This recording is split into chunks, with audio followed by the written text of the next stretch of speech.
Morning, coffee moaners. Good morning, coffee moaners. Go and microwave yourself. I love that t-shirt. Just go and Don't actually go and microwave Microwave. yourself. For those of you listening on podcast, I'm wearing a t-shirt that says "Go and microwave yourself." With a microwave on the front. I'm just saying, no one actually knows my haircut. I suppose it's not actually that much shorter, is it? It's not as short as you went last time, No, but no. it does look really nice. Yeah, I'm going to go for a crew cut next time. Good morning, everyone. I've got my Tesco's dress on today, which must mean the sun is out, because this is it's so cool, this Is dress. it? Yeah, do you wear knickers? It better be, Mark, we're not talking about my knickers, we haven't even started yet. How long are we in? 38 seconds. Wow, Jesus Christ. I don't know why, I'm just drawn there. Like up with the Barbie doll. Like when I was a child and I had to go and look. I'm the same with you. You should count yourself lucky. Well, I don't know if you should, actually. But I mean, We're going to be talking about libido later. I haven't got a problem with mine at all. We're going to be talking about stress and libido. We're going to Yep. be talking about tech-assisted coercion. We're going to be talking about a woman that was asked to stop breastfeeding on a plane. Do you know what we're also going to mention? I didn't know there was such a thing called the masturbation gap. Do you know what that was? Yeah, That was in the article, I wasn't didn't it? realise that. There's a masturbation gap. Well, God, that's not going to be news to any woman. What do you mean by that? Anyway, you were just briefly talking about this. On Instagram. On Instagram. I've crossed over the border. To explain for those who are listening, this is a 7-day sort of plastic set of little container boxes brought together with a letter on each for Sunday, Monday, Tuesday, Wednesday, Thursday, Friday, Saturday, in very large letters in case you can't see them. They should make them fluorescent actually as well, shouldn't they? Glow in the dark in case it isn't dark. And in each of them, there's an array of tablets. It looks like a Damien Hirst exhibit. So I bought this about 6 months ago for Mark, because he does actually take a lot of pills, and it's just stayed on there because we've both got this thing about you've reached a certain age. Oh, gosh, there's 1 minute away. You've reached a certain age when you've got a box of these. Yeah, yeah. And What so age is that? well, I don't know. I know I've definitely crossed over. Now, obviously, there are people that are on medication their whole life, and these would be part of their life, and I get that. Oh, Lee takes 11 tablets a day. Blimey. Wow, Lee, do you? Wow. So you've got one of these. I'm going to say something which it's a moment from a deeply disturbing and dangerous and past of mine. Yeah. Around drugs. I knew a drug dealer who had one of these in their car. They used it. What, to remind them to take their drugs? No, because they had, and I think they marked them up for certain people, and they knew exactly what they were delivering. God, what a blithering idiot! I Imagine thought if it you got looked arrested. quite organised. No, but if you got arrested. So there you go. We're going to get a knock at the door in a minute because a pot of paint has been delivered. No, I do remember when you got me this. I felt really offended, and Maddie's Paddy was like, "No, that's a great idea." He saw it as really kind of No, he suggested it. That's why that's I bought right. it. Yeah, and because I he kept thought, forgetting. no. And he said, "You need one of those pill boxes where it's there." And I remember you coming and running to me and going, "He suggested I get one of those pill What do you think, guys? Anna Nunes says very organised of the drug dealer. You can also get these with a necklace, so you can wear it around your neck. Right, now you're being silly. Move on. Right. Okay. Hi, Tim Reid. What colour? What colour paint? Very good. I love the questions you ask. Okay, so It's actually just white. so Megan the Stallion. Has anyone here a Megan the? It's a great name. Megan the Stallion, I guess is the phraseology. I only came across her at all. I don't know if you remember, she was the friend of She-Hulk in the She-Hulk series. Do you remember? She was an incredibly sort of extravagant attorney friend. Do you remember they were dancing and they? Yeah, that's her. She's quite a funky. But I don't know any of her songs She was at all. great in that. Yeah. She was really good. But this is the story of her, and I thought you might have known about this because they were leaving a Kylie Jenner party in the Hollywood Hills. Literally, this story passed me by. Really, in 2020. And Tony, is it Tony? No, Tory Tory Lanez shot, I think, 3 times. So they were leaving a party. They were both He was drunk, very drunk. They were good friends. And he shot at her feet. He claims he was shooting at her feet in that fashion that they do in films, say dance, like in a western. Wow. And it damaged. He hit her feet. I've seen photographs of her sort of literally on the floor, them both on the floor actually outside the party. And this is the story that he got his sentencing, I believe, yesterday, and he's been sentenced to 10 years in prison for the shooting. He was found guilty in December. I think it happened in 2020. The thing about this, though, that seems strange is that on Twitter, I don't know if anyone knows the musician Tory Lanez, but a lot of people are very cross or feel that the treatment is a little bit too extreme. There's even a hashtag floating around called #FreeToryLanez, expressing their support for the Canadian-born musician. And you asked the question, you weren't for a minute suggesting this was the case, but you were asking the question, and we wondered if anyone knew whether this could be such a severe sentence. Was there any sort of race aspect? Was there a suggestion or a feeling? I think that there is nearly always a race aspect, is there not, in America? I mean, right, okay. So first of all,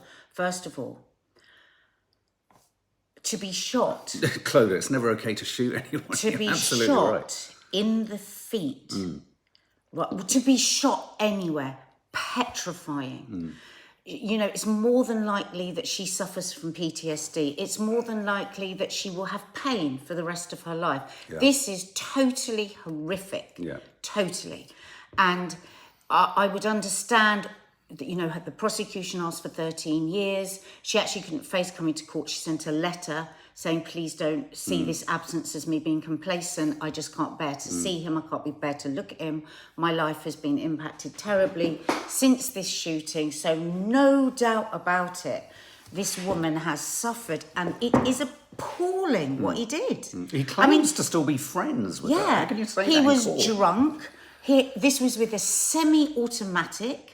I mean, she could have been killed. Oh, yeah, yeah, absolutely. He falls she could have lost a foot. And other people could have been killed. So no doubt about it, this is just horrific. But it's also drunken behaviour. And my thing with sentencing always is, how does it serve society? How does this sentence serve society? Because prisons are overflowing. As we know, people just usually get into more trouble when they've been in prison for any amount of time.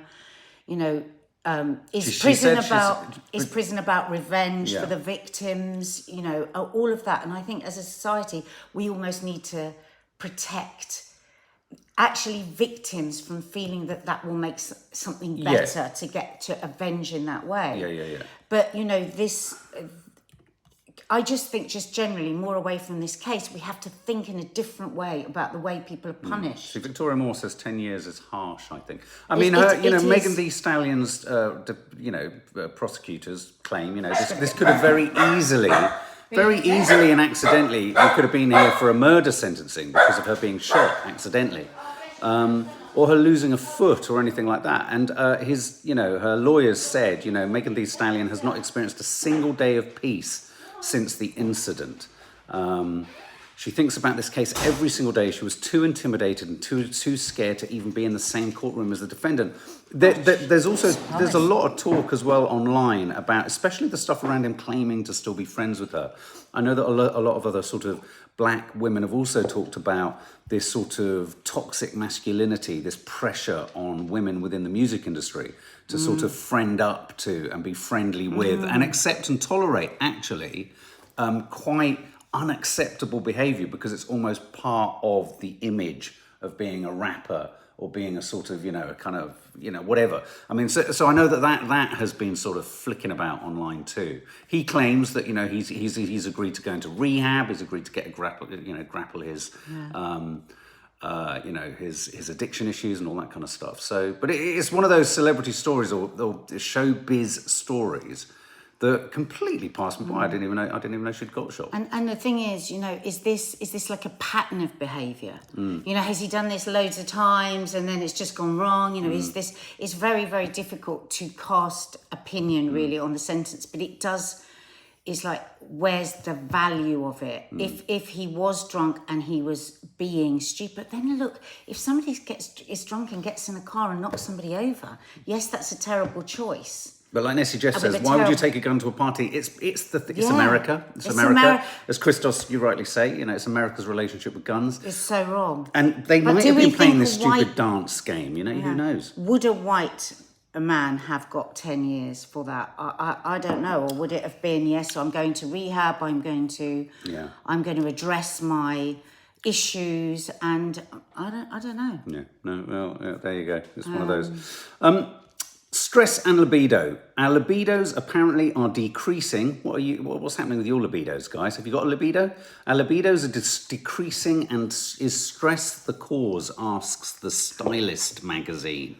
Apparently, this is a study by Love Honey and Womanizer. Who I don't know what they are. Are they a sort of product? And basically the libido gap has widened year on year in the UK, with women stating that libido has decreased in the last 12 months. It goes on to talk about... Do you want, for people who like numbers, women rated their libido as a 5.5 out of 10 in comparison to, when was this? In the last 12 months, compared to 6.13 for women in 2022. Well, that's the question I wanted to ask. You struggle with scoring a film. How do you score your libido on a roll? Well, I suppose I would say something like, at my absolute peak, if you say that was 10 out of 10. Okay, I'm going to surprise you here. Maybe you don't know what your peak is. Where my peak was? Maybe I can get you beyond your peak. Oh, darling, you never stop, do you? You try so. Are you wearing knickers? Please don't say that! Mark! There's a reasonable... We're talking about libido and stress. Don't say things like that. So I'm curious to know how you measure your... I mean, I know how you measure things, but I don't know how you measure your... Now, don't get too silly with this topic, otherwise we'll remove the topic. Okay, all right. So, the so-called masturbation gap. Let's go there, because that's far more kind of... Well, in 2022, listen to this, guys. Men who took part in the survey said they masturbated an average of 154 times a year, sorry. How many people did they ask? With women, 100 times a year. 154 times a year, that's sort of once almost every 3 days. But it's always the same, these surveys. But they never tell you how many people they've asked. But no, they have 2,000 people. Oh. So in 2022, men masturbated 154 times a year. They now do it 191. That's a big increase. Women used to masturbate 100 times a year. That's dropped to 71. Which begs the killer question, doesn't it? When did you last masturbate? Oh, shut up. Now, stop it. We're going to remove this topic. Move on to the next topic. What has a hazelnut in every bite? Oh, God. Answer? Topic. Pure milk chocolate for your delight. Topic. Yeah, we're sticking with this topic for a little bit longer. Well, you talk to them, because I'm not talking to No, them. I'm not going to ask you any more Ask them. I'm not going to ask you any more probing questions. Okay. Okay, guys. What age is he? Okay, those of you that have Zoe sons... Griffiths-Brown says these surveys are bollocks. Those of you that have sons, what age is he? Apple pie, Jackie Villino, it's apple Crumble. crumble. It's apple crumble. You're right, is that crumble? No, it's my safe word. But on a serious note, seriously, at the back of this is the idea that since the pandemic, women are under more severe pressure, especially in a post-pandemic world, with as many more responsibilities, all the same responsibilities with work and running the home and all that, but then they have the extra responsibilities. Got lots of ages coming in here. Sorry. 14, 9. Some people are 21, says Raspberry Mojito Girl. Dina says 14. Who said 21? Dina says 14. Dina, you're 10. Is that my Dina? Yeah, no, it says it's another Dina. Oh. Yeah, there she is, Dina. 16 and 25. Hey, everyone. Oh, no. Dina knows. Dina teaches children. No, she's not saying years. She's saying how often she masturbates. Oh, right. Dina, come on. She's only next door. Do you really want her to come round? You don't. No. You do not. No. Anyway, why does stress and levels of stress and anxiety make our libido just disappear? I suppose is it the effort? Why does it kill our libido? Listen. It's like we in this week's podcast. Did it go? Has it gone up yet? Yes, went up last night. We were talking about this whole new thing of people booking in a day where they have sex dates because, and the reason why there is this increase in this is that people are realizing that there is more and more stress piled on. Kids, couple of jobs, maybe even in-laws living with them. And of course, all those things are going to have an impact on your libido.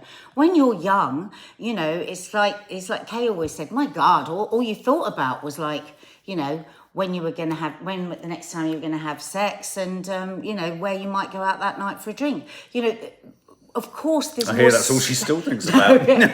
Of course, there's more space in the brain to think about it. That's a nice way of But putting I it. think what happens is it becomes like another thing on the list that people have to tick off that has to get done.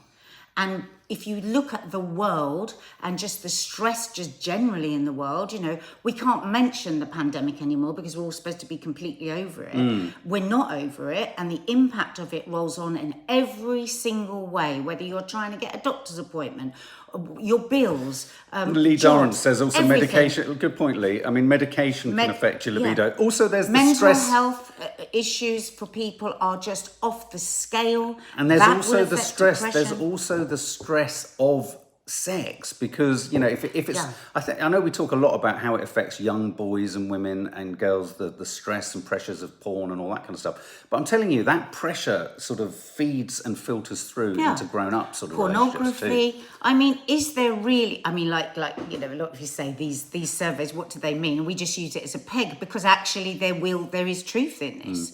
Because when you know, there's a lot of people just thinking that they are somehow failing in their relationship, failing as a woman, failing as a man, because they're not these, you know, this sexual being that the world will have you think everybody is. And it's just another thing for people to feel shit about, I think. But isn't it interesting that for many people, I think the thought around masturbation is that it's a stress reliever. And it's obviously looking at those statistics. Tina's throwing up now. No. But I'm being serious. But looking at those statistics, it's clearly functioning in that way increasingly for men because they've gone up. But for women, it's not at all. So it really is. That suggests it's far less of just a physical sort of thing to release stress, isn't it? Sex. But don't forget, men just have more testosterone, right? So they are more. The majority of men have higher testosterone than women. Yeah. The majority of women, if they're in a family situation, are going to be doing a lot more for the family. There's less space. Yeah, absolutely. There's less space in the agree. head, space and time to think about it. Yeah. You know, if the kid needs their bum wiped, 9 times out of 10 they're going to call for their mum. Yeah. You know, I think I think the point of us talking about this is to help people think. Do you know what I mean? Not everybody's swinging from the bloody chandeliers all the time. No. It's not something else that you have to hit your head over if you're not having an amazing sex life. Yeah. Oh, look, Victoria Moore, I think it has gone up for me. The more stress I'm under. Well, exactly. That can be an arouser. Exactly. Yeah. I mean, the thing is, there is no shame in sex. No. And you know, it's free. You know, and as long as it's you know with a consenting adult, then there is no problem with it whatsoever, and it is good for you. People that have sex, they say it is excellent for your heart health, for your mental health. So I think that's amazing if yours has gone up, because it means that your body is helping you deal with life. And I think it's all right to remove the stigma around the word masturbation. I think it's absolutely fine. I think, you know, everyone does it. Why does everyone hide it? As long as everyone doesn't do it in public, that's absolutely fine. So, yeah, I mean, I think the whole libido thing is, if you want to, we talk in the podcast, which is landed last night, about scheduling sex. And we asked the question, is that a sign that the relationship is over, that you've lost the spark? Or is it actually quite a sensible thing to keep the spark going and all that we've kind of actually both changed our minds a bit on it from where we were when this was first being mentioned, having read a lot more about it and listened to other people's opinions on it. That's how to stay married. See my diary. Right, get on with it. All right. Chilling surge in use of smart speakers, baby monitors, Fitbits, Ring doorbells. I'm currently working on a project at the moment which is all about the way in which tech intercepts and amplifies and supports coercive control. And this is a real problem. This is something that's been brought before the House of Commons. There's a chilling surge. The Culture, Media and Sport Committee is urging the government to do more to tackle technology-facilitated abuse. And this is the way in which technology is being harnessed to monitor, control and everything. I mean, even in the project that I'm working on, things like snap maps, apps, location finders, your location alert services on your phones, smartphones, smartwatches, Ring doorbells allowing you to know when someone's in, when someone arrives, monitoring that baby monitors, Fitbits, so that on the apps, which are often not with the actual Fitbit, but they're on laptops, they're on tablets, they're on and on other people's phones potentially, they can actually see from your Bluetooth and your GPS where you've been and when you've been there. They can even measure the amount of steps that you've walked and stuff like that. Smart speakers, they're all being increasingly used. And it's becoming something called tech abuse. And it's something that, again, as I say, we're working on a project which is a fictional project, but it really kind of deals with the idea, there's the obvious in terms of texting and all that kind of stuff, but even down to things like seeing when someone has seen your message, knowing when someone's seen your message, knowing where they are due to their, location finders and all that kind of stuff. I'm so sorry, Joni, to hear that. That's really awful. What's that? Really, stalked by a stranger. Really? Just awful. And has a ring doorbell. Yeah. Just a quick statistic from Refuge, the largest sort of provider of gender-based violence services. They found that of the women and children it supported in 2020, 59% experienced abuse involving technology. Some other organisations say the figures are between 75 and 100%. It's becoming the go-to way to monitor and control. Well, I wonder what they're thinking can be done.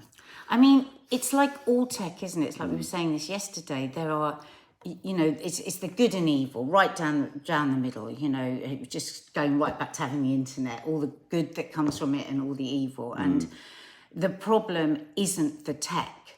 The problem is the people that use this tech in this way. And how do we tackle that? We're back to that again. Well, yeah, I mean, they say there is no silver bullet, but they are wanting to sort of raise public awareness. I mean, this is about things like, for example, more and more people being more savvy as to the ways in which apps can sit on your phone, the settings on a lot of your kind of tech as to, the data, not that it's sending to Google, but, or any of the kind of, owning companies, but the data that is being shared with other app users. So for example, if you share an iTunes account with other people in your family and they're using an app innocently on their phone, you will have access, if you're sharing the same iTunes account, to access that app by downloading it onto your phone, logging in, and you will then be able to, chart and follow. It's petrifying. And these Ring doorbells, I mean, there's I don't know if the Alexa listens to everything, the thing that I was showing about how people can sort of from afar see where you are when you're there. And we're talking about domestic abuse. We're not even talking about stalkers. We're talking about people within relationships, monitoring. And sometimes that coercive control, as I'm sure a lot of you will relate to, isn't about it even necessarily leading to domestic violence. It's just creating an atmosphere of control. Well, it's not creating an atmosphere of control, it is control. No, it is control, yeah. Petrifying, absolutely fucking petrifying. You've got a paranoid, jealous partner who can track how long you stopped at the corner shop to get a pint of milk and were you talking to the person behind. I mean, it's just awful. But as Jacob Valina says, the genie is out of the bottle. It's like it's not what we do about the tech, it's what we do about these people that treat people like this. It's how we support people to get away from relationships like that. It's about better sentencing. Now, there's some sentencing that would serve society. When people abuse and control other human beings, that sentence, honestly, I think the sentence should be so much tougher for people that suffer domestic abuse. Just before you head off, so angry. Just before you head off to see Hannah, MeTube says, in the tech community, we believe within the next 20 years we'll be in the age of prediction because all the data available will enable us to predict anyone's behaviour. Oh, fucking hell. That's that ex machina thing, isn't it? Being able to photo fit what your ideal is and what your processes are. So what will happen, MeTube, with those people that just have refused? I know a number of people that have refused to have any sort of tech whatsoever. They've got their phone, they haven't signed up to anything, they don't give their emails out to shops. It's like the other day I was in this shop. Send us an Instagram message. I was in this shop with Dina. Thank you. And I don't often get really irritated about things like this, but I really was. I was in a Holland and Barrett, I think it was. Was it Holland and Barrett, Dina? Yeah, it was. And I was paying for all my stuff, and the cashier said, "Would you like one of those card things?" And I said, "No, thanks." And she said, "Oh, well, I'll give you the 10% off." And I said, "Oh, well, okay, you're not going to say no to that." So she said, she asked me one thing and then she went, "In your email?" I said, "So are you giving me that card. And she was. Yeah, Like, yeah. against my will. I'd said I didn't want. I went, no, it's okay. I really don't want it. And I'm so annoyed the amount of times I've given my email out in shops. Just because I felt. And you know what the other thing is? I don't like standing there giving out my email and my phone number. That's what she asked me for. No, first. And it's all happening in public in front of other people. Yeah. Exactly. And we've just got so used to it. Yeah. You know, genie's out the bottle there, isn't it? I just quickly want to move on because I want your feedback on this. Tui tells mum not to breastfeed to not make others uncomfortable on plane. To be fair to Tui, they have since apologised. But what are your opinions, guys, on people breastfeeding in public? Listen, so this poor woman with her 5-week-old baby on the way out, the baby was screaming. We had a similar thing happen to us with Maddie when she was little. Dad still hasn't got over that. That was EasyJet. And I wasn't allowed to have an bit. She screamed and screamed. We were sat on that forecourt for about 45 minutes because there was a classic EasyJet delay. They wouldn't let me lift her out of the seat and breastfeed her, and she screamed the place down. So stressful. It was awful. But anyway, But that wasn't about whether it was right or wrong to breastfeed in public. It was about you had to be seatbelted up. Exactly. Wasn't it? So no, because you can put the seatbelt on your lap with the baby. Right. I can't remember what it was anyway. But no one had objected to you breastfeeding. They wouldn't let me put her on my lap. That was it. So anyway, so they were on takeoff. Baby was screaming. The stewardess said, "Sorry, you can't have the baby on your lap. You know, you can't breastfeed." So she stopped. Anyway, she was fine. Went off, had a lovely holiday, and then started to get really anxious about the journey home. We know what that's like with babies getting on a plane. Anyway, so she contacted Tui. And she was told, you can breastfeed on the plane, but you can't on landing or takeoff. Since then, a backlash on social media, and they've made another statement saying that you can breastfeed at any time. Good for them. Yeah. That's what I like. Yeah. I don't think it's now about bashing them. Great. Brilliant. I love that. Yeah.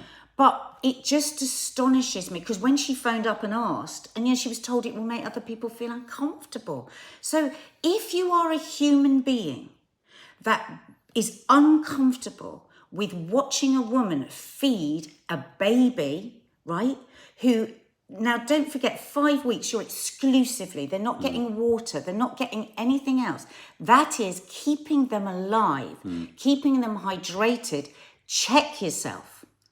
Go and look in the mirror and have a really good chat with yourself. Yeah, I think the problem has to sit with someone else. Starving and dehydrating a baby. I don't understand it. I've never understood it. There's only ever been one occasion I've ever felt uncomfortable, but it wasn't about the breastfeeding. It was about after breastfeeding, someone sat somewhere just with their breasts out for a disproportionate amount of time afterwards. I mean, I don't think anyone who's breastfeeding their baby, and I've never seen a single person who's doing it in public, in restaurants, on trains, in parks, wherever.